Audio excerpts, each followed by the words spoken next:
Have you ever considered that you might need help finding love, like using a matchmaker? Well, I have a guest today, and I'm going to talk all about matchmaking, her process. She is an upper echelon matchmaker, and she has a story to tell, so you don't want to miss it. Welcome to the secret formula of femininity for women who want to live a more feminine, fun, and fabulous life. I'm Dr. Nicole Montero, your host on this weekly journey to unlocking your inner radiance, nurturing fulfilling relationships, and becoming the best version of yourself. Okay, welcome everybody to the secret formula of femininity. I am your host, Dr. Nicole Montero. I have an amazing guest, Shae Primus, and I have to read her bio, but first, I asked her to come on and tell us one thing that people misunderstand about matchmakers. And I just want her to tell you that, and then I'm going to tell you all about her. Welcome, Shae. How are you? I'm awesome. How are you? I'm doing well. What is something that people misunderstand? So we're going to have you tell us about what you do, but when people hear the word matchmaker, what do you think they misunderstand? I think people think a matchmaker is a magician, that I can just magic you your dream man or your dream woman. And it is not that simple.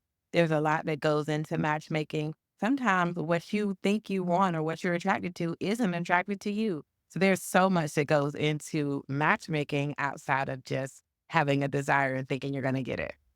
Ooh, oh my gosh. Yes, we are going to get into that. But first, I really want to read your bio because it is magnificent. And I think it's going to give people a sense of exactly what you do. So, Shay is the owner of Upper Echelon Matchmaking, which is a boutique matchmaking and dating coaching business for Black single professionals nationwide.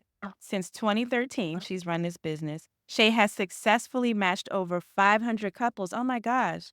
And is currently a cast member of Bravo's Love Match Atlanta. So you need to check that out. Although Shay started with middle class matchmaker, she had to establish the luxury arm of her business. Upper echelon after being offered $1 million to match. Ooh, child, listen to this. Let me say it again. After being offered $1 million to match entertainer and entrepreneur Rick Ross. We're going to get into that. Shay has an undergraduate degree in communications from Clark Atlanta University, a graduate degree in human resources and organizational development from the University of Georgia, and has completed all of her coursework for her PhD in training and performance improvement. Shay has 20 years experience in corporate HR and training for Fortune 500 companies. In an effort to offer premium services to her matchmaking clients, Shay has earned a matchmaker certification from Matchmaking Institute and a dating coaching certification from the Relationship Coach Institute. Shay is a member of Delta Sigma Theta Sorority Incorporated. She is a Georgia peach and resides in Atlanta with her 2 children. Welcome, Shay. When I read the bios, I'm like into it as if I'm hearing it for this first time because it's just so amazing. And so there's a lot for us to dig into. But with your background, which is, you have a long history in corporate, tell us what made you go into matchmaking. Well, I've always just had a big network, like from school. Like I was always a person like, Shay, do you know? Do you know? I knew everybody because I was always involved in campus and different organizations. And I think I just carried that all throughout my life. So I've always been the person who knew people, the connector, if you will. So whenever I would have an event, and I also love to entertain and have parties. So whenever I would have a Mhm. party, people would be trying to hook up. Shay, hook me up with that girl, hook me up with that guy. And I was just like, how do I monetize this? I'm always connecting people. How do I monetize this? So that's what led me to go back and get certified in matchmaking and coaching, relationship coaching, and I'm a dating coach and matchmaker today. Oh, that's wonderful. So is that what you do full time? I do both, actually. Okay. I'm an HR Okay. consultant and I'm a matchmaker. I do both. So I have two Okay. businesses that I run concurrently. Yes, yes. So, okay, my number one question is, so people were ready to because they knew you, you were the connector. It sounds like you were just that extrovert that everybody, knew was in the know. When you started to monetize it, what happened? Were people willing to pay for the thing that they were used to getting for free from you? Yes. Now, I think it's different. So my friends or people who know me are more likely to come to my events because I also have Operation Run events, which is where I have my I host singles events. Like I just had a holiday Mhm. party, a Halloween party last Saturday. So like Oh. I have events for singles. My basement of my home is an event space. So I host parties throughout the year for singles. And so people who know me from school or work or church, they're more likely to come to my events, which are at a lower price point, right? Because it's an event. Versus signing up for my services as a matchmaker, that's usually where I get fans of the show or people who follow me or people who found out from somebody else I matched. I get referrals for matchmaking from different places. Okay, okay. So you really work off of the exposure that you've had and then referrals, and you said 500 couples. Tell us about Yes. that. Like, tell me, yeah, dig into that. So, and honestly, I will say that a lot of people really like to find their love organically. That's why I Mhm. still do my events. A lot of matchmakers don't do events, but people do like to walk up to somebody and, start a conversation or just kind of connect naturally. They like that. And so I feel like I still need to continue to do that. And honestly, a lot of my couples have met at my events. And then I also have couples that I have matched. Okay. Like one of my favorite clients is an oral surgeon and she's Mm. traveled extensively all around the world. And she's like, look, I'm ready for my husband. Like, I just need him to be athletic because she was a college athlete. She liked going to different sporting events. She was like, I need him to be athletic, family oriented because I like to cook and have my family over. She told me what she really needed, but she was totally open. She's like, "Look, Shay, I make 5 million a year. I know he's not gonna make that, but Okay. I just need a good, solid man who loves me, and I don't have to dumb myself down for him." And I searched high and low. It literally took me over a year, but I found this guy who was an attorney, and they've been together over a year now. So I have these love stories. I think because I work hard for my clients. I get out, Mhm. I go to events, I network. I'm a big networker. I Okay. go to events, I meet people. Every time I meet somebody, if whether they're married or single, my question is, do you have any single friends? Introduce me to your friends. And that's the other thing I do well at events. They will bring their friends to these events, and then I meet their friends, and their friends have friends. And that's just how it works. It's just digging into each other, everyone's network. That's how I meet the people for my clients. So wow, so you have a database, like you are, whether it's formal or informal, of people. And I'm assuming you have some things that you've done this for so long. You have a list in your own head about, okay, who a certain person could match with or what their qualities are. Yes, and it's really not it's what people tell me that they want. I take like the big things, like about faith, if you want children. If something's very important to you, like politics or something like that, I will stick to that. But people don't know what makes them compatible. They really don't.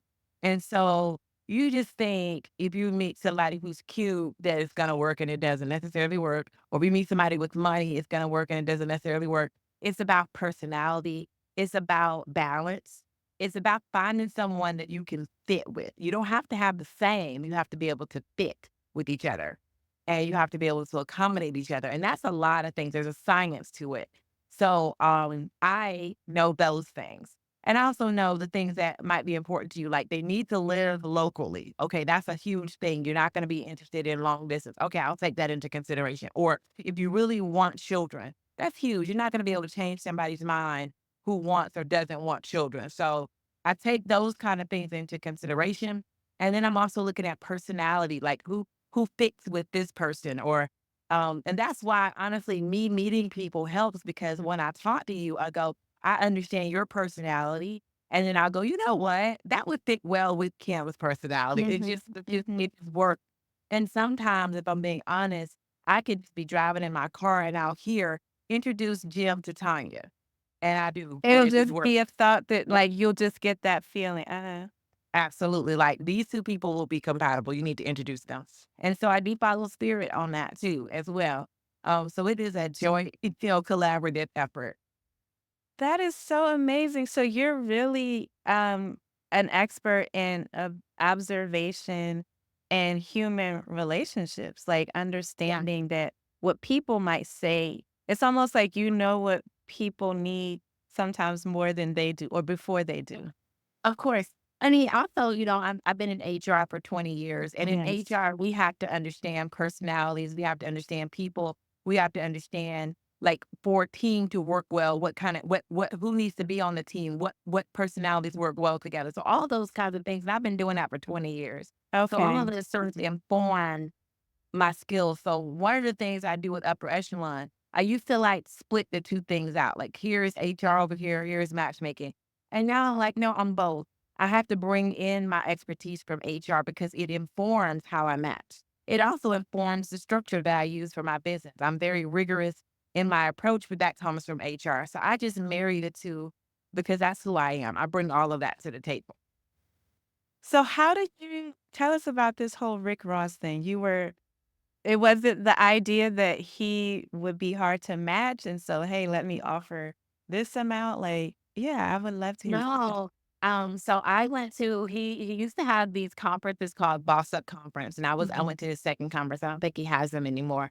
But at the Boss Up Conference, we all have to present. It's all entrepreneurs, and we all have to present our business idea to him and what we're into. And he didn't do this with anybody else. But he came over to me, and when I pitched my matchmaking business, he was like, "So you think you can match me?" He was like, "I will give you $1,000,000 if you match me." Right.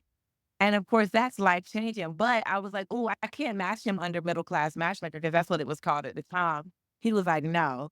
He gave me a name, but I was like, "No, I can't use that either." So I ended up changing the name to Upper Echelon Matchmaking to accommodate people no matter how much money they make, right? No matter where Mhm, they are. Because upper echelon doesn't speak to a dollar amount. It's a mhm, mentality, right? So, mhm. we can all be upper echelon. So I changed my name to make it more inclusive. And honestly, it has helped me attract, higher earning individuals who may not have time to date or don't want to be on a dating site due to privacy, like various reasons. Mhm. So anyway, that's how I met Rick Ross and got that opportunity. Oh, so did you find someone for him? Well, I have lots of ladies who would be Okay. great fits for Rick, but Rick is very interested in women who are like half his age, who would be impressed with things that he might be able to do for them, and that's very different from what I do as a matchmaker. So I am being patient and allowing him to get that out of his system until he's ready for something. I would say more serious. I love that focus of knowing kind of what a person wants right now and what they might want in the future. And, the patience to say, okay, you can meet all of those types of women on your own. When you're ready for the different type, come to me. Yeah, exactly, and that's what it is because as a matchmaker, I don't match so I always tell people I don't match sugar babies with, sugar daddies. I don't do them. But that's a lot of times and this is not him, this is any man. A lot of men who are very wealthy, they are just and if they're pushing 50, they wanna play, and I understand that, go play. Go play and have all the fun you want. Now, when you are ready for your match, you want your wife, you want your rib, that's when you come to me because, and it's not about age, but it's about compatibility, right? And it's Mhm. about finding somebody who is ready to go on this journey with you. I do that. That's what I match. And that's what makes me feel good. So I do not match like sugar babies and sugar daddies. That's not my lane. Okay, you hear that, everybody. I love that, right? It's really like the values that you have for your business and what you do. Absolutely. And we have to be clear on that because Mm. somebody can offer you a whole lot of money to do something totally different, but you need to be clear on what it is that you want. So you cater to Black professionals and, Yep. a Black earner. What are some of the challenges that you see? Because a lot of Black women now are high earners and they're successful in their careers or in entrepreneurships and in so many aspects of their life. But we have all seen social media where there's this idea that like I have everything, but I'm missing the man. What are some of the things that like what have you learned about Black women and Black women professionals that you bring into your matchmaking? What are some of their challenges and what are some of the things that you tailor to them? Well, one unique thing about me is I'm also one of them. So it's not like I'm on the outside looking in. I'm amongst the group, right? So I come to the table owning 2 businesses, right? And being very successful. So I am literally my clients. Just they and I think what they like is they see themselves in me. They know that Mm, I can relate to them. So one of the things I tell them is it is a balancing act, right? Because we're boss babes all day. We're boss babes running our but it's how do you shift that in a relationship? And one thing that is important to carve out with these men is where they are needed because men have to feel needed, right? And so even if I don't need you to pay my bills, I don't need you to pay this mortgage, I don't need you to pay my car note, but I do need you for this. You have to carve out what you need them for. So, like in my relationship, I have a honey-do list, and whenever my boyfriend comes over, he's checking off the list, and it's fix this light, or this doesn't work, or change this. And he has a list of things that he does, and it makes him feel needed. He's contributing to my household. I might not need to contribute financially, but I need you to contribute in these ways. So, how do you carve out where you need them? I need you to hang these pictures. I need you to. My car is making a noise. Can you see what it is? Like, what is it that they could do? It could be anything. It could be mowing the lawn. It could be, oh, I have all these events that I need to go to. I need a plus one. It could be, I have all these ideas. Can I brainstorm with you? It could be, you figure out where you need them because they need to be, they have a need to be needed. And honestly, we do need them. You can't do everything by yourself. There's mhm, something that you need them to do. What is that? Because if you don't need a man, then what are we talking about? Why are we here? Why do you want a matchmaker if you don't feel that you need a man? So let's carve out where you need him and then find that person who could fill in that blank. Does that make sense? yeah, no, that absolutely does. You know, I always talk on my platform about how being in an overly independent boss mode can repel the man that you want. And I'm curious about if do you have to work with your clients, your female clients when they come with you around language and like because you hear a lot like, I don't need a man, I want a man. But like, do you help even coach them before, if you have someone for them, but before you introduce them? Yeah, so my process is very extensive. So before you even start meeting people, I have a sex therapist, I have a regular therapist just to make Mm, sure you don't have any trauma. Understand what your trauma is, yeah. and address it because we all have trauma. We all bring things to the table. What is that? And let's address it. I have a sex therapist because sex is a main component of any relationship. And so many people don't like it, don't want it, scared, whatever. Let's address that because we're adults. And this is something you're going to do a lot in your relationship. So let's address what those issues are. I also have an astrologer because I like to understand people on an astrological level, like who are what makes you tick? What's your sun sign, your moon sign, your rising sign? Like, I like to know all of those things. Really, your Venus sign is how you show up in relationships. So many people don't know any of that. And it's for various reasons that we don't know, but it's important to me. And so I can tell my clients, whether you believe in it or not, I need to know so that I can find somebody that's compatible with you in that way. So I do all of that plus dating coaching before you start meeting people. And that's and a photo shoot. And it's important for me to do all of those Mm. things. Mhm. Yes, because I need to understand who you are on so many levels because you bring all of that into the relationship. It's not just what people see, it's what you've experienced. It's past heartbreaks. It's how you were raised. It's how you think about life. It's all of that is who you are. And you bring that to the relationship and it's going to come out at some point. So let's go ahead and uncover what it is. And a lot of times people haven't seen submission modeled, right? I know submission is such a dirty word, but let me say it a different way. People haven't seen femininity modeled. They haven't Yes. seen it. If you grew up with a single mom, she hasn't had the ability and the privilege to show her femininity because she's been in hustle mode trying to make Mhm. sure you were provided for, your bills were paid, and the household was run. She had so much to do on her plate, so she couldn't really just show her soft side, right? So you didn't see it. Or and a lot of times we haven't seen modeled, I think for our generation, we have not seen it modeled where a woman makes more than the man. Because usually we grew up in the opposite household where the father made more. So how does it look? What does it look like? How do I submit to somebody who makes less than me? All of those things are legitimate questions that women have.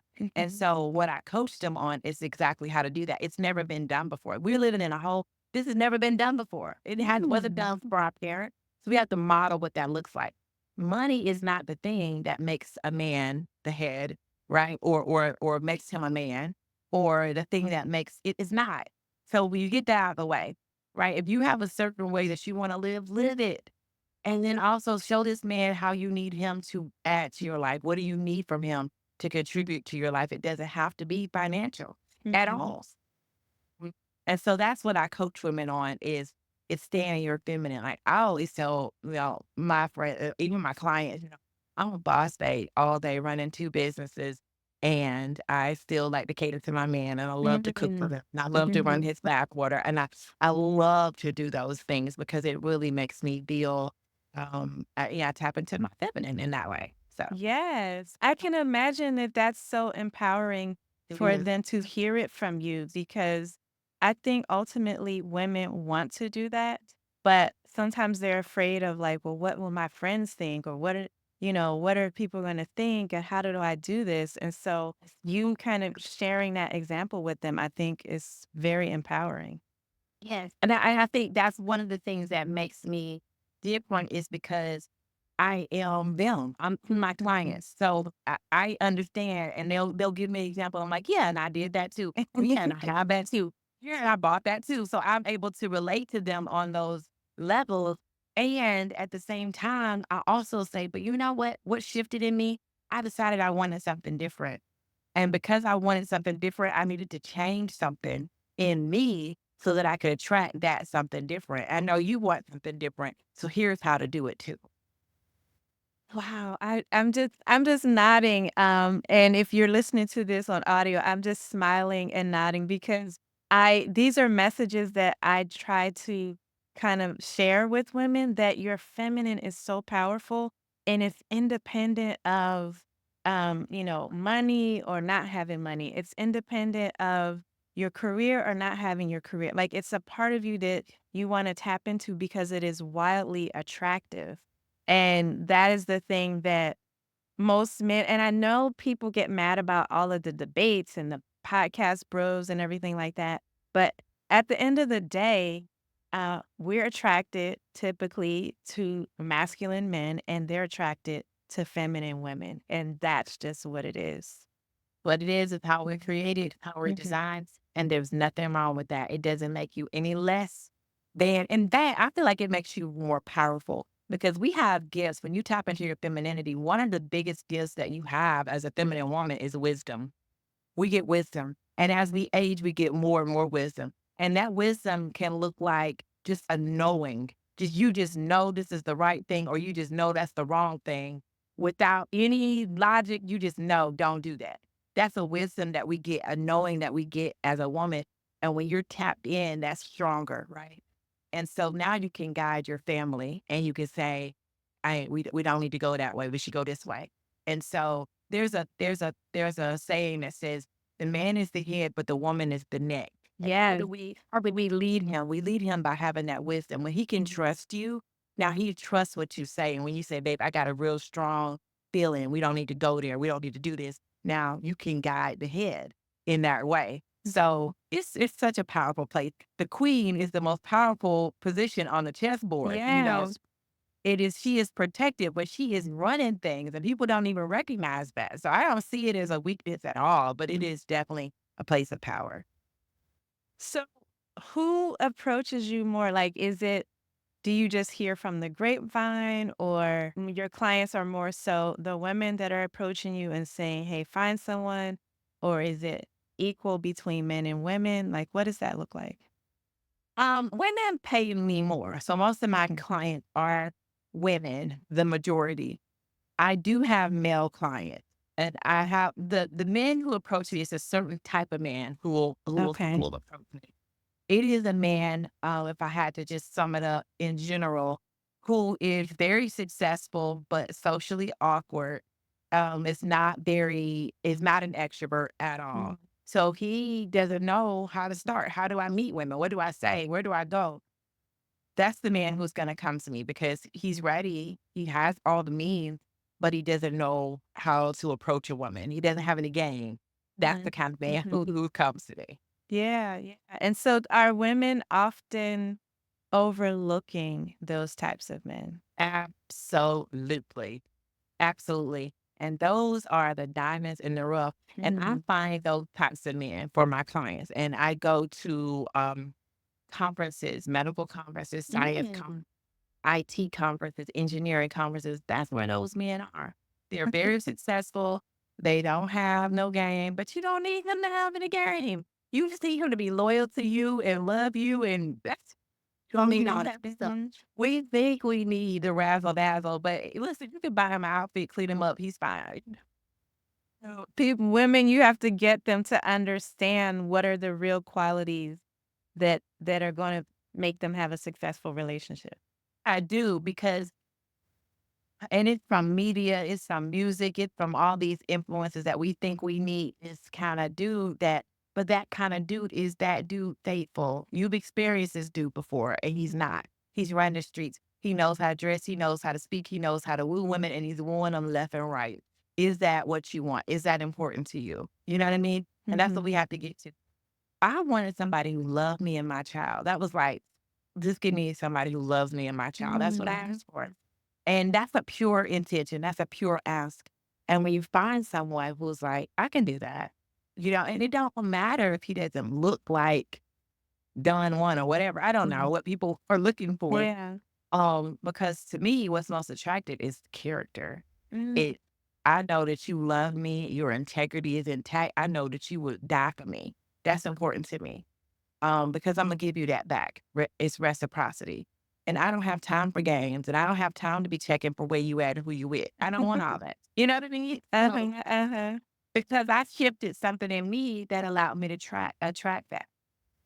So what is the age range that you work with typically? That made me think, like, is it a certain does a woman have to go through a certain number of things in life to come to that realization about what's really important?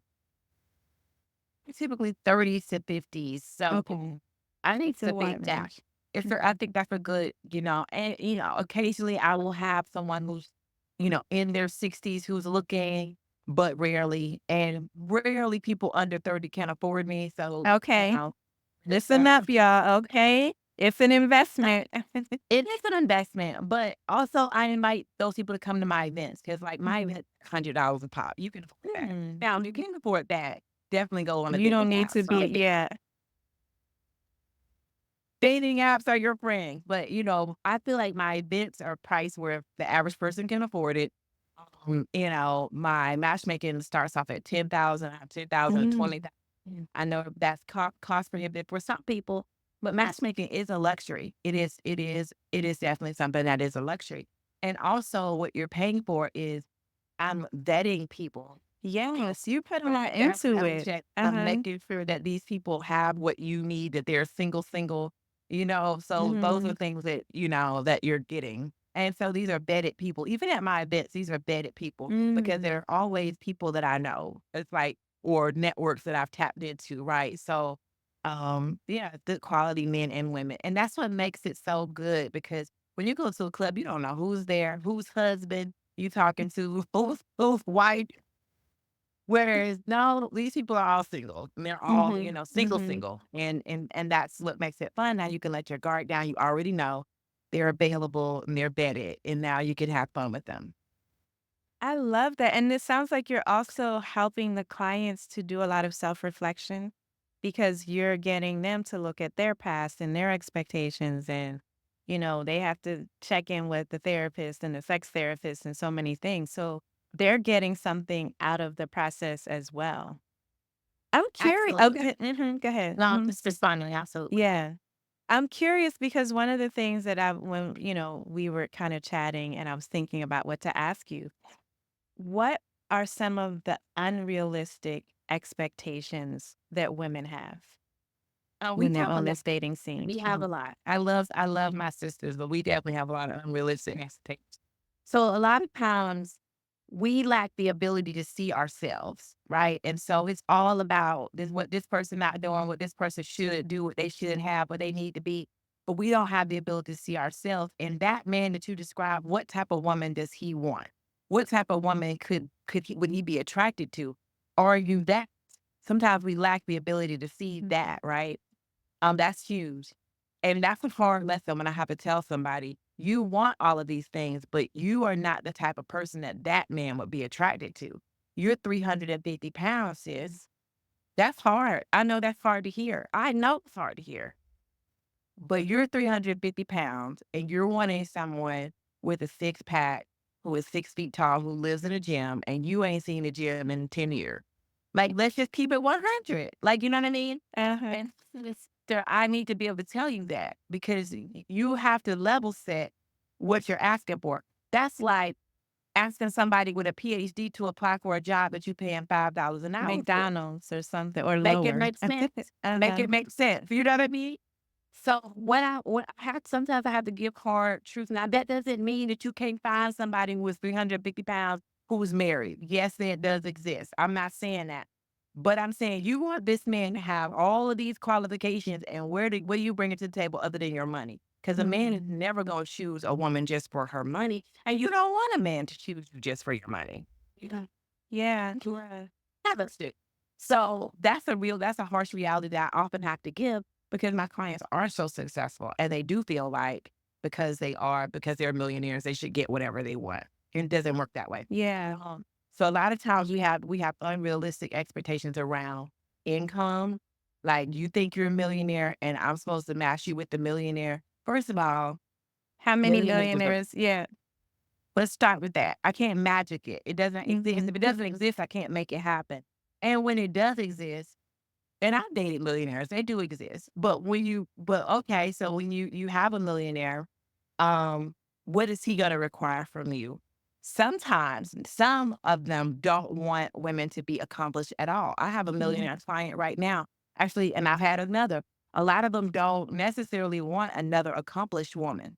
They want someone who can fold into their lives. Mhm. So if you are running like 5 or 6 different businesses and you're a multimillionaire, he's not interested. He wants somebody to follow a traditional woman who's gonna fold into his life and do what he's doing and support him in that way. He can choose to do that, right? That's what he wants. He's not going to necessarily be attracted to somebody at par with him in Mhm. that situation. Or sometimes you can have somebody who's a millionaire who's running around with various women because he can afford to fly you to Dubai, fly me to Italy, fly her to Japan, because he can. And he does. Mhm. Do a multi-city trip and Yeah. meet each and Now you gotta deal with that. So it's just uh-huh. understanding like what's most important and prioritizing that for people. Because that Yeah. You made me think one of my friends on her YouTube channel, she's on her weight loss journey, and she said she made a video, "Yes, I'm losing weight for a man." And she said it like that because she said just what you said, which is, if I want a certain type of man, am I the woman that he would want? And yes, it's great. She said, I love losing weight for me and getting healthy for me, but there's a part of it is has to do with wanting to attract the kind of person that I want and like being the person that he would want. And she was like, I know I'm going to get a lot of backlash because everyone is like, you should only do it for yourself. And she's like, no, I'm doing it because this is I want a fit man, a healthy man, a man that values, physical activity, whatever it is, that looks good. So why shouldn't I have to be like that? it's very true. And I lost 75 pounds. So whatever I say to Mm. somebody, it's coming from a place of this is what I did. So I know Mhm. what works. When I lost 75 pounds, it allowed me to attract a whole different caliber of a man. Men that never saw me. Because when you're bigger, oftentimes you're invisible. They just walk past you, they don't speak, they don't pay you any attention. But now, like I gave out a gas at the pump. last weekend, I'm at the pump. I was like, I need a man. Two of them ran up to help me. Like it makes a big difference. Yeah. Because I know I can turn heads today. It makes a big difference. When I was 75 pounds heavier, I literally felt invisible. I would walk in and nobody Mhm. would even acknowledge me. Offer to I know that women are feeling that way. I know they mm. experience that because I experienced it. So I imagine you see a level of confidence.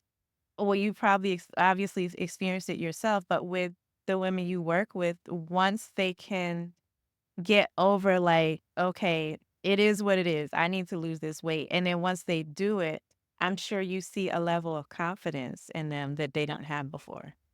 It's day and night, and it's so important to have that, right? Because when you think highly of yourself, now you're vibrating at a different level, and now you can meet somebody who also thinks that way about himself. Mhm. So it's all vibrational. Because when you are low vibrational and you don't think high about yourself, you're going to attract very low vibrational individuals, and you might attract some people who hurt you, who don't appreciate you, all those kinds of things. Because it all lives down there in the low vibration mode, right? So once we think highly of yourself, you're eating better, you feel better, you know you look good, so you're smiling more, you're wearing Mhm. cute clothes, you're fixing up yourself.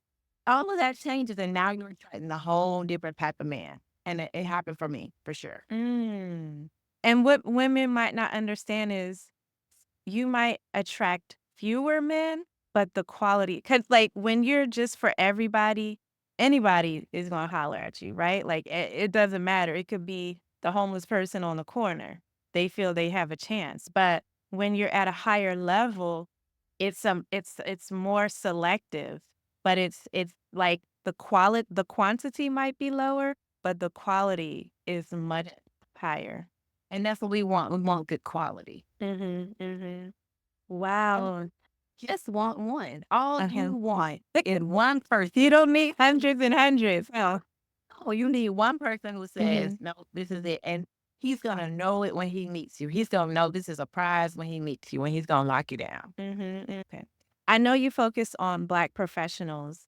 Um, do you do interracial matching, or people Absolutely. from Yeah. different cultural backgrounds, even though they might be the same, quote, "race"? Uh-huh. Absolutely. So my clients are typically Black, but they might request other races, and I go get Mhm. them. Absolutely. Okay.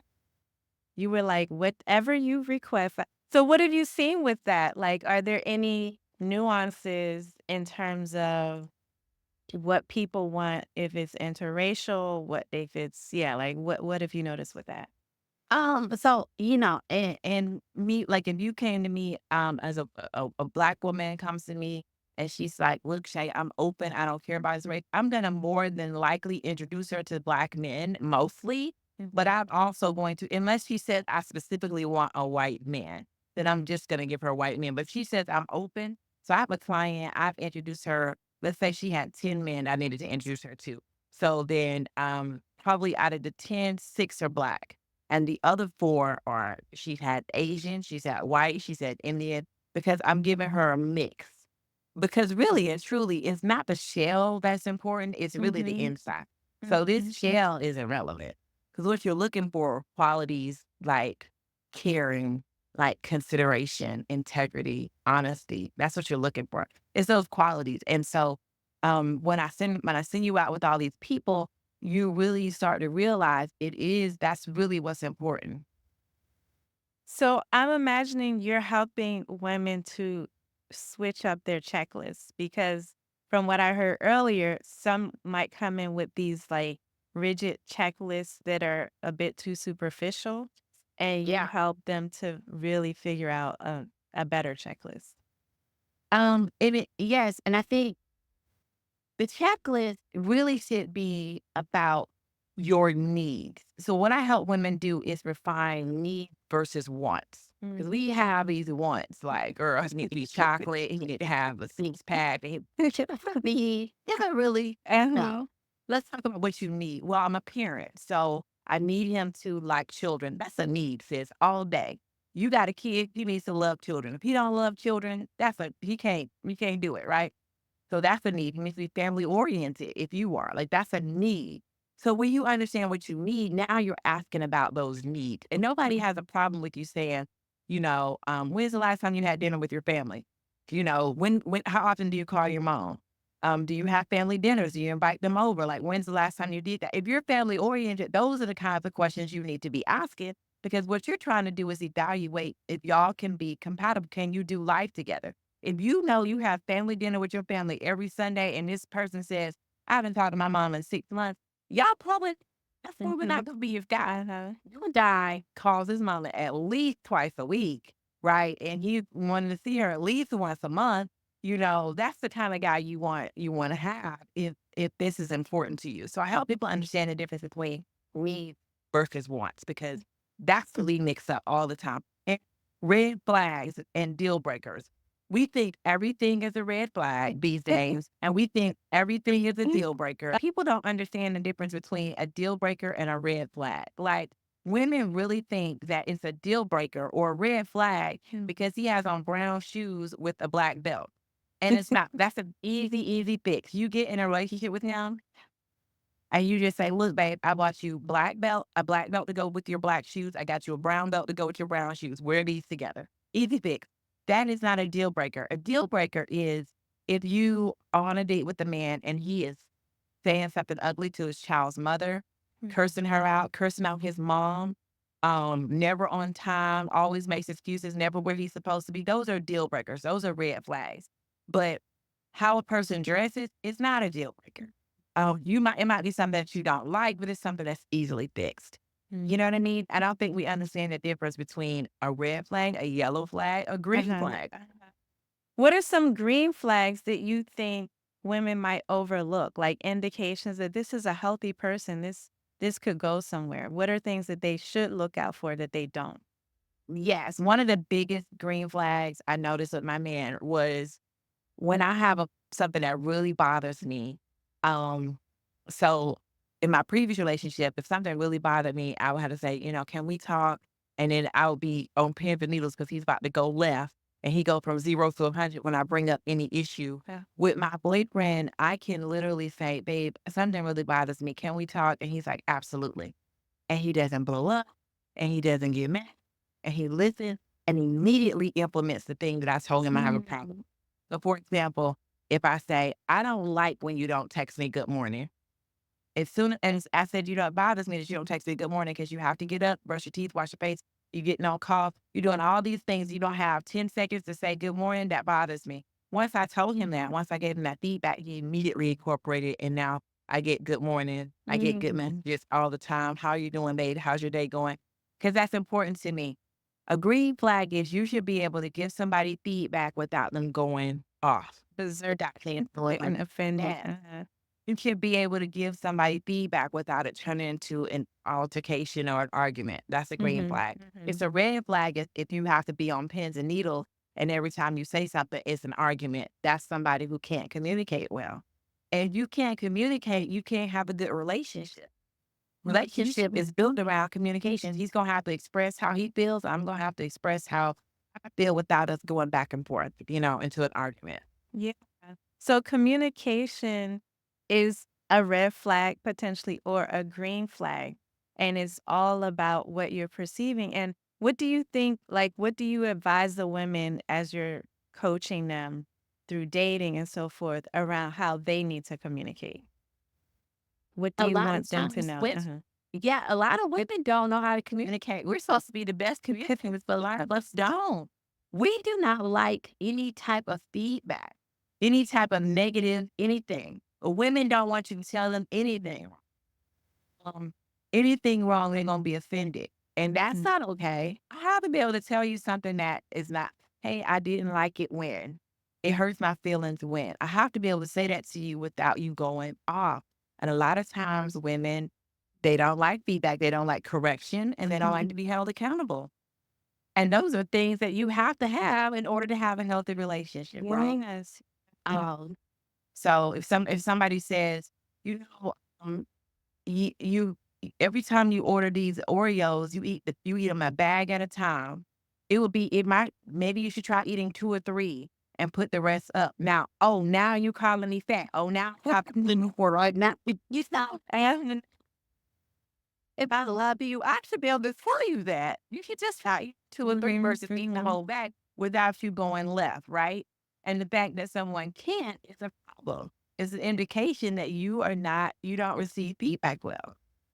So we have to be able to be in a relationship without being a ticking time bomb, without being already set, ready to pop off at any moment, ready to go off at any moment. Because a relationship should be a place of peace. Yeah. You have to be the person that he calls when things are going wrong for him. He finds peace with you. And he has to be the person that you call, like, oh my God, I'm so stressed out. I got all this going on. And he can chart your path forward too and calm you down. That's what you have to be for each other. And it has to be, reciprocal. It has to be Mhm. something that you both can give each other. So I think that comes from doing the work, the work that we have to do. And we kind of discovered that in therapy, in the coaching that I do, I discover if a person can receive feedback well and if they can respond without going off, right? Mhm, Because if mhm. they're bumping heads with me, they're gonna bump heads. That's a red flag right there, or a It's a potential red red flag. flag. Uh-huh. Absolutely. Whenever Yeah. I have a client who's trying to tell me how to run my business or who's trying to tell me what I need to do, I'm like, hold up, sis. Now you can manage your business over there, but you can't tell me how to run my business over Uh-huh, here. uh-huh. And I'm like, how are you going to be in a relationship? How is that going to look? Yeah, yeah. And I think so much of that comes from unacknowledged and unmet needs of when we were hurt in childhood or some areas in our life. And then when we get in a relationship, we're overly defensive. We don't want to be vulnerable. And getting feedback is puts you in a place of vulnerability.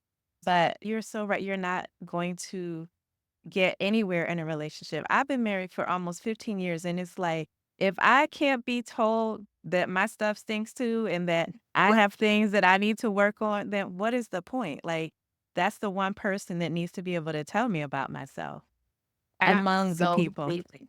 Mhm. Absolutely. And you have to be a trust, like, you trust your husband. So you trust that when he tells you something, it's not to hurt your feelings, to Yeah. make you better. And he has to trust you in that same way. You're not going to tell him something to break him down and make Mhm. him feel small. You're only going to tell him because you want him to be better because he's a reflection of you, right? So that's what it has to be. And if you can't create that, then you can't go anywhere in the relationship. Yeah, yeah. So, what are some ways that you notice that women need to learn to be more feminine as they're going through this process? Either, the matchmaking, the dating, in the relationship. What are some of the things that you observe they need?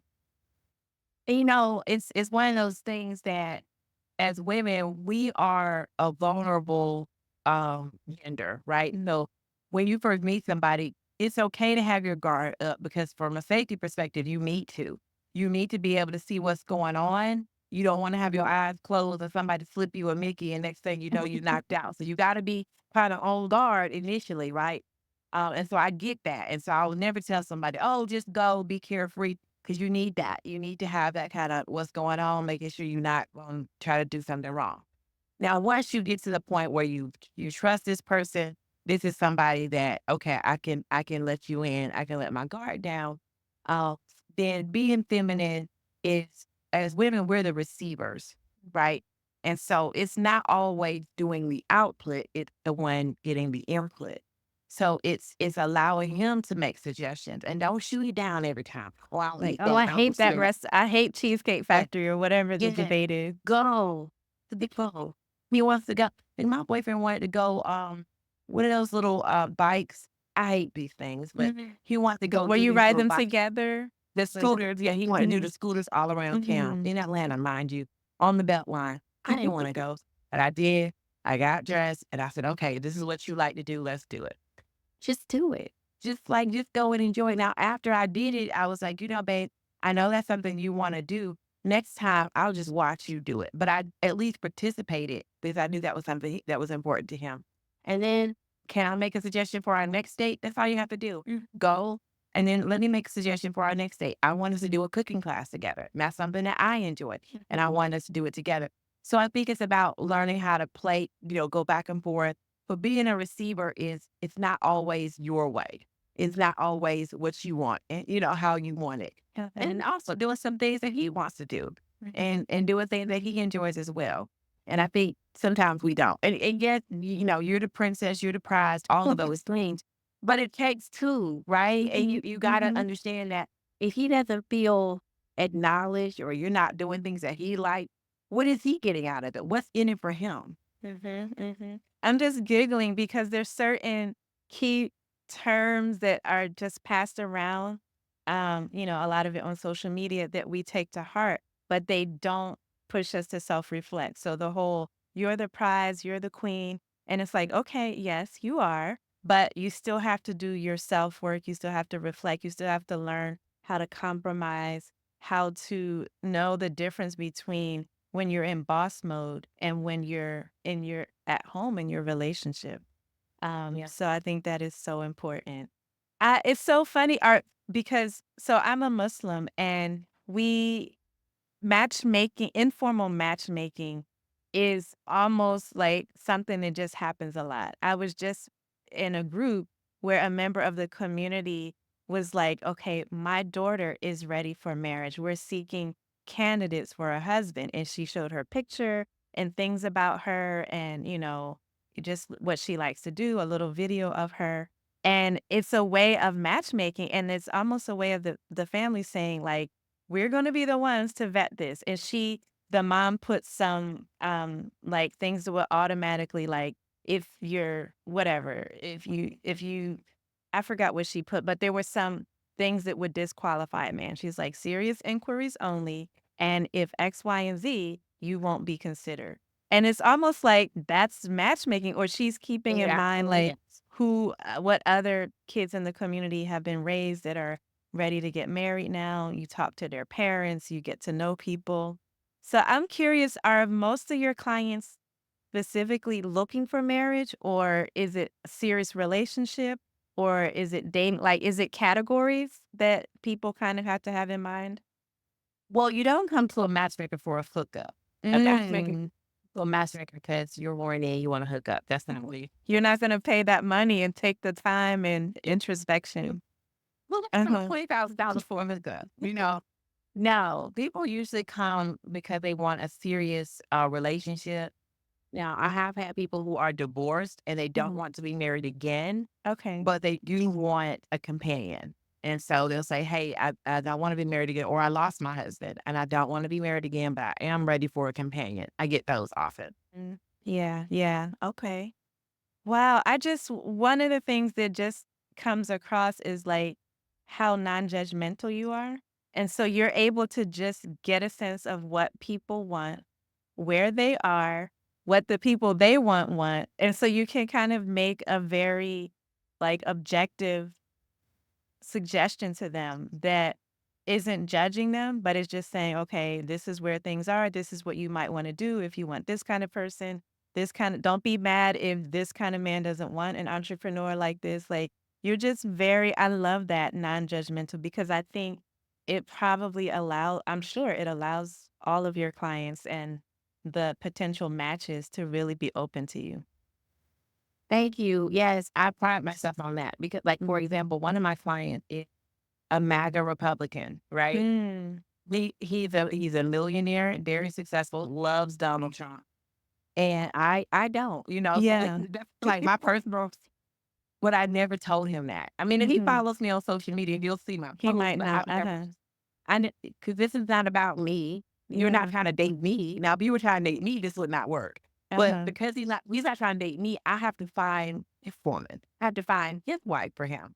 So that doesn't even matter to me that that's what you're into because I believe there's a lid for every pot and there's a lid for him, right? So I just go Mm. find the lid for him, who's Mhm. also conservative. And I'm like, a black woman who's a MAGA? And he was like, I was like, that's gonna be weird. He's like, even if she don't have to be political at all. She was like, she Okay. didn't have to You just be a have to Republican. accept his Just accept that viewpoint. that's what yeah. And I was like, okay, maybe I can find that. But me trying to find a MAGA a black woman, that's gonna be hard. So that's what I was Uh-huh. saying to y'all. And and yeah, and it doesn't matter, So from Mhm. my perspective, these are not people for me. So it doesn't matter to me whatever you are, whatever you're into, whatever you're looking for, doesn't matter. My Mhm. job is to find that person for you and give you tips along the way Mhm. on how Mhm. to.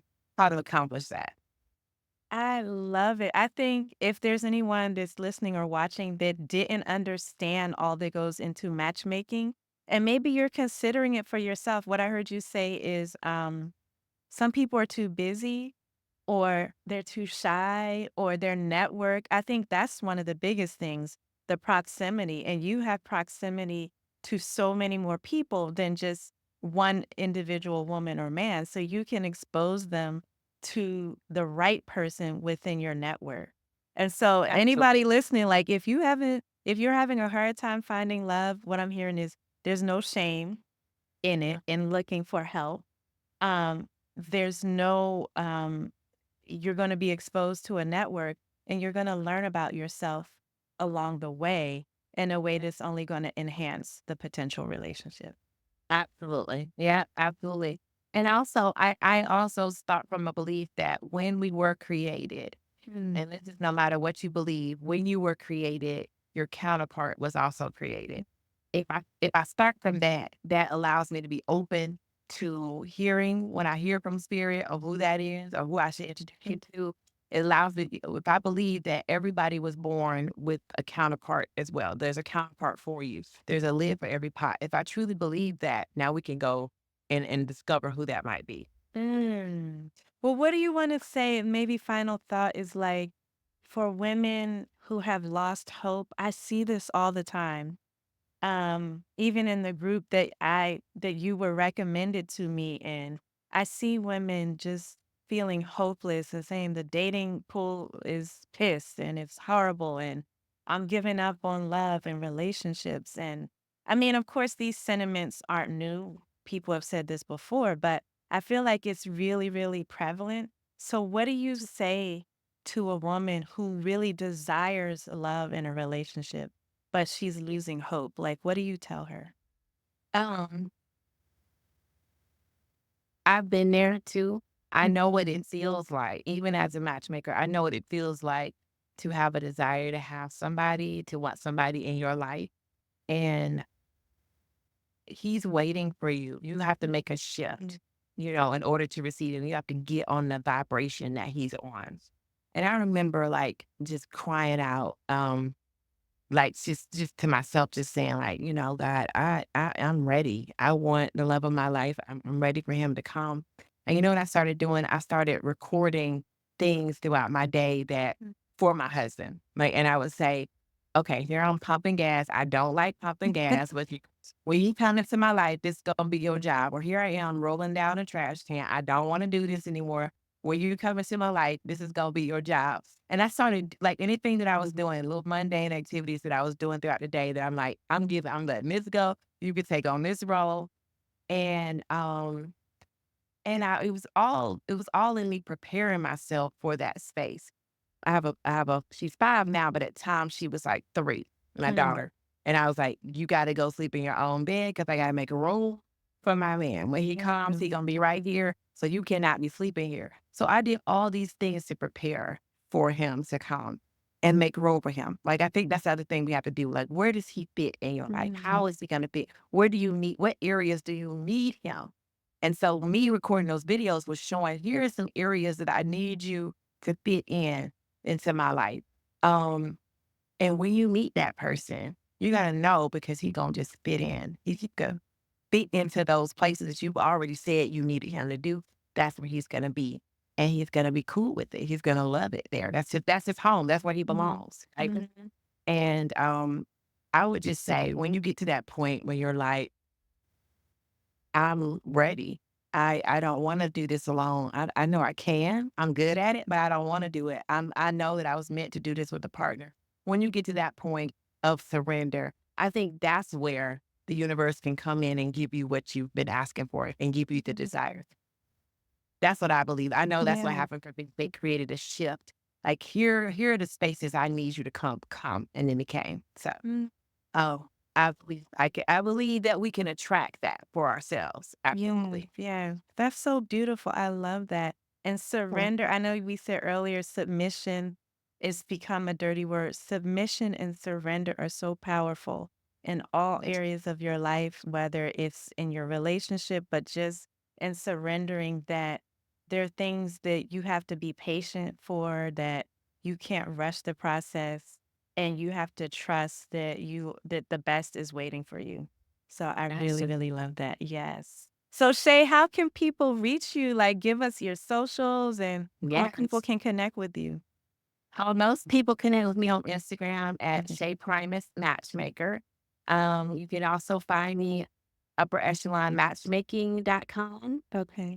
You can shoot me an email at info at upper echelon matchmaking.com. But Okay. yes, I'm I'll put here. all of that in the show notes too.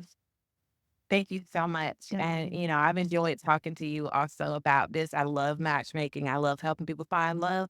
And if there's anything I can ever do, please let me know. Okay, so reach out to Shay if you're not quite ready to invest, and I think it's a worthwhile investment. But if you're not quite there, you can go to one of her events. Look, it's not a bad thing to fly down to your events are in Atlanta. Yeah, and Okay. people do fly in. This Yes. last weekend, I had someone from Alabama, someone from Pennsylvania, and someone from New York, and they flew in. So it's not a bad idea. Yeah, I will be referring some people to your events. So, if that's the first step you need to take, what I'm getting from this is you have to be open, you have to put yourself out there. And those are such feminine traits because when you're a confident woman and when you think highly of yourself, you're okay with opening up and putting yourself out there and receiving. So, thank you so much, Shay. And don't forget, everybody, my book is available, The Boundaries to Bliss Blueprint for women who are finally ready to win at love. And like you said, those boundaries and just having parameters for yourself are so important. So you can see the link in the show notes. Thank you so much for joining, and I will see you on the next episode of The Secret Formula of Femininity. I'm Dr. Nicole.